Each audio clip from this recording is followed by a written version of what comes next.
Before we get started, please go over to Amazon.com and grab a copy of my book, Education and Justice.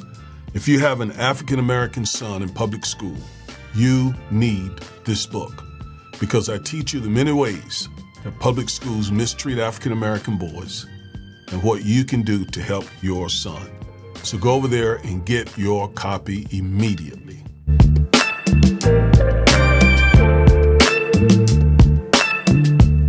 Let's go back and continue listening to Nellie. The same way that our men and women, our brothers and sisters who protect this country have to go to war and have to put their life on the line for whoever in office. So if they can put their life on the line for whoever in office, I can damn sure perform for whoever. What do you say to the people that say we're not giving you this backlash? This question here is really important. Listen to this question. This is what we this is where the rubber hits the road. Because of your political affiliation or your political choice or whatever, we're giving you this backlash because you are propping up a white supremacist. And that's where the rubber hits the road. And let me say this: it is not just propping up a white supremacist. It is propping up white supremacists, a white supremacist system, or white supremacy, or systemic racism. It's not just propping up an individual or a group of individuals. It is propping up a system of racism and white supremacy, right? That's what we deal with. We deal with systemic racism. That is racism that's embedded in the systems of this country. The healthcare system, the education system, the criminal justice system, the banking system, the mortgage system, and so forth and so on. And Trump is at the head of that, right? So it's just not opposition to Trump. And yes, we do oppose and we should oppose the policies, the anti-Black policies that Trump will implement, but it's also the vast white supremacist racist systems and system that we should not give any sort of credibility to by performing at such events. All right, now let's go back and finish listening to Nellie here. I would ask them to show me where he's a white supremacist. And here's the thing. Well, I could do that, and it would be very, very, very easy. But not only, again, am I concerned with whether he is or is not a white supremacist, but it's because he is promoting white supremacy and he is defending this white supremacist system and intends to bolster this white supremacist system so that power and wealth and so on that whites control in this country can be conserved and preserved in their hands, right? And so that's where the anti-DEI, the anti-wokeness, the anti-civil rights the sentiments that we see coming from the Trump administration, that's what they're all about. So, this is not, we make a bad mistake, you all, if we focus entirely on a person here. This is a system that we're dealing with, a white supremacist, racist system. You could put the nicest, in other words, you could put the nicest person in the world in the seat of the president, and African-American people would still experience racial injustice in many ways. And that's why some of you have been disappointed. You were disappointed in what Obama was able to accomplish and so forth, because apparently you don't understand that Obama was president of a white supremacist system. Not that he's white supremacist, not that he didn't understand that, not that he wasn't trying to fight it, but it's a very difficult fight because systemic racism is embedded deeply into the fiber of this country. Now, they'll disagree with that strongly, but it's true nonetheless, and the data supports it. All right, let's go back to Nellie. Okay, I get it. He did say if you don't vote for me, you're not black, right? Oh no, that wasn't him. That wasn't him. That wasn't him. Hold on. I'm trying to think. Hold on. He did create. And by the way, look, we know he's talking about Biden, who told Charlemagne that if you don't vote for him, you're not black. All right, so that's gotten a lot of attention. But look, let's use our common sense. What Biden was saying is Trump is so anti-black that if you vote for him, you are not doing what's in the best interest of the black community. Therefore, you're not really black in your heart.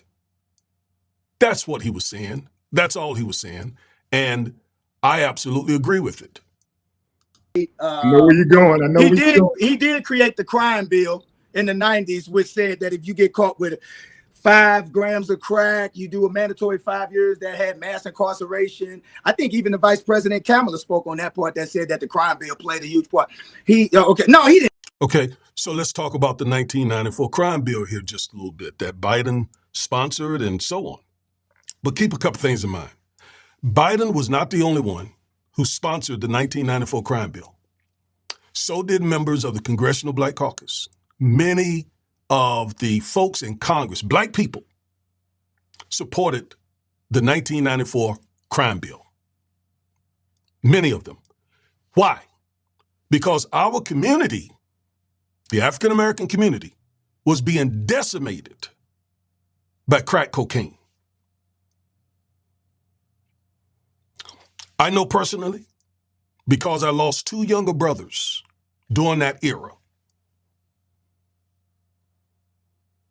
One I lost in 1987. I preached the funerals of my younger brothers, 2 younger brothers, 1987 and 1993. They were both under 21 years of age. Crack was decimating the black community. And all of us wanted something done. And the only thing the government can do is what? Pass laws. Was it the best law? No. But at that time, we were hurting. We were hurting. We were losing family members. Our community, our neighborhoods were being decimated by the scourge of crack. And also, the 1994 crime bill resulted in several 100,000 people being incarcerated. And this is, by the way, coming from a criminal defense attorney. I've represented hundreds, maybe several thousand criminal defendants. All right? But let's be honest about the effect of crack and crime in our community. It was horrible. It was affecting our community more than any community in America. It wasn't affecting Joe Biden's community. It wasn't affecting Donald Trump's community. It was tearing our community up. And Nellie knows that. Nellie's what, about 50, I presume? So he was born probably in the 70s. Crack didn't start until the 80s and through the 90s. So he knows this. And on top of that, don't put all that blame on the 1994 crime bill. You also must include Nixon's and Reagan's war on drugs, which really laid the foundation for all of the mass incarceration that we all regret. So don't put all that on Joe Biden and the Congressional Black Caucus and the fact that the African American community was crying out for help and demanding that something be done. Oh no. Put it also on the GOP, the Republican Party, who also, by the way, enabled crack to come into our community. The GOP, the Republican Party, Ronald Reagan to be specific. Right? You ever heard of it? The Iran-Contra scandal?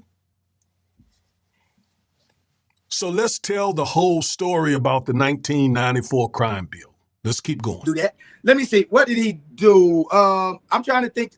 The white supremacy. Hold on. I'm gonna get to it. Okay. He did not rent to black people. What was it, in the 70s or the 80s? Is that what they said? And like, oh, okay. Now, I don't know if that's true or not, because it's my understanding that, the allegation was made the United States Department of Justice sued Trump based on the allegation that he was discriminating against blacks, but they settled. And as a lawyer, I know myself when people settle, when we settle cases, for example, oftentimes we do not disclose the details of the settlement. So quite often, the defendant is not required to, and oftentimes the person who filed the suit is bound to confidentiality. And so that hasn't come out. I don't know if it's true. People say it was true. He was sued for it. They settled. All right. But if he did that, that would be reprehensible and racist. All right. But like I said, I'm not so much looking back at the past. I'm looking at, well, I am. Let me take that back. I am kind of looking at the past because I'm familiar with what the Trump administration did in the first Trump administration did when it got rid of some civil rights rules and regulations that the Obama administration had put in place, that it got rid of some EPA things that were put in place that are very helpful to the African American community. All right.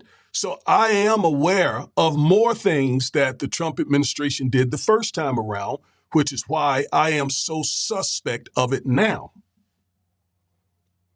We don't have to go back 70 years. We can just go back to 2016 through 2020. All right. But yes, it's what's coming in the future in less than 24 hours.